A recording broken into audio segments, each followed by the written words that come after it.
as we walk through the beautiful area here at Westplate, I'm joined by Patrick Cole, who is Director of Development and Communications. That's a mouthful, so that's why I let him fill in. And he's going to talk to us a little bit about some of the animals that you'll see when you come. And who is this? We're going to meet the queen of the sanctuary. This is Miss Diane, and she is a Vietnamese potbelly pig who came to us with her brother Jack. And 4.5 years later, Diane is roaming the sanctuary, finding all the great spots to nap, and she is definitely enjoying her second chance and making the most of it. This is our baby boy, Collins. He is about 8 weeks old now, and he was rescued from the dairy industry where he was not destined to have a long life. And so we're now here taking care of him, helping him to grow up to be big and strong, and that includes being bottle fed at least twice a day, and he's loving every second of it. Wendy's got this mastered. What a great color on him. It's unusual. You know, everybody sees a cow, they see, you know, mostly the black and white cows, and he's just gorgeous. He's this rusty red, he's so handsome. Yes, most dairy cows are Holsteins, and they are in fact black and white, but every once in a while you get a recessive gene and they do come out red. And look at you, Collins. You're going to grow up to be a big boy. Did you say 8 weeks? Yeah, roughly 8 weeks old. So he's just really a baby. He is still a baby. You're such a baby, but he's so friendly, and I'm sure that's a testament to you guys giving him a lot of attention. A lot of the work we do with them, especially when they're young, is making sure that they're friendly, they're social, because he's going to grow up to be a 1,500-pound steer, and we need him to be used to the sights and sounds of the sanctuary. We don't want him getting spooked and stepping backwards on your foot accidentally, because you'll have a broken foot. At sure. 1,500 pounds, yes. So we definitely like to socialize them and make sure that they grow up to be gentle giants, like our 2 older boys, Jared and Jensen. This is Shaw, and she's not just a rescue, she's actually a very special rescue. 7 years ago, in 2016, in Westport, Massachusetts, was one of the biggest cases of animal cruelty in the history of the Northeast. 1,400 animals were found in a state of death or dying. Ultimately, the ASPCA came in and called in all of their resource partners like us.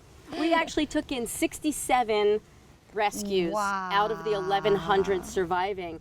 And we're the only organization that still has those Westport animals in this area. On site. So if anybody wants to see the Westport animals, coming to see us is a good way to see how they're doing. And Shaw's brother, right over there, is Colby. Hi. Hi, Are you gonna come say hi? Come on over. They were both lambs the day that we You're a rescued good them. boy. Yeah. And then Barnaby back here with the spots, he was a neglect and cruelty case from East Providence. So he came as a baby. All of our males get neutered here because we're not in the business of having babies. We're in the business of rescuing. He was 8 months old, and the vet postponed the appointment for a week. And I thought nothing of it. He was 8 months old. Comes, gets castrated, and then all of a sudden Shaw starts getting bigger and bigger and bigger. Oh, sure. We know what was happening in there. And our very first case of a live animal birth here at the sanctuary, and probably our very last, is Zane right over there, that beautiful, handsome tan. And he knows his name. And he knows his name. And he's like, thank you for introducing me. And his brother Xander. And Shaw was able to birth Zane on her own in January in a field. And usually if they're having multiple births, they happen pretty sequentially and pretty fast. And a couple of hours later, I saw a hoof and a nose sticking out of Shaw. Number 2. And she was done. She was done. So I always say I birthed him because I had to go in and grab him. Well, that's miraculous. I'm not in the business of birthing animals. So I had to bottle feed him because he couldn't stand for a few days. So she fed Zane and I fed Xander, and he's my special little guy. You have 2 beautiful babies. You're a lucky girl.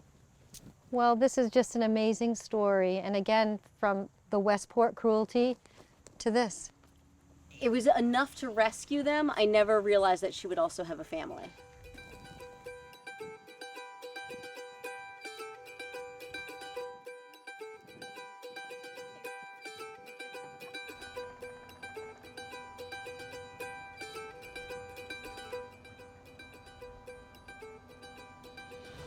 To watch more videos like this, visit ripbs.org/animaltalk.